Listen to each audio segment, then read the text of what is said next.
సింహాచలం శ్రీ వరాహలక్ష్మి నరసింహస్వామి వారిని దర్శించుకున్న హోంమంత్రి వంగలపూడి అనిత ఆలయ మర్యాదలతో హోంమంత్రికి ఘన స్వాగతం పలికిన అధికారులు. కప్పస్తంభం ఆలింగనం స్వామివారి దర్శనానంతరం వేద ఆశీర్వచనం చేసిన పండితులు.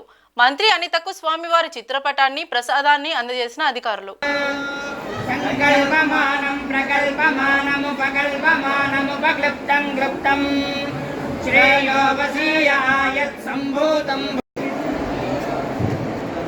కొంచెం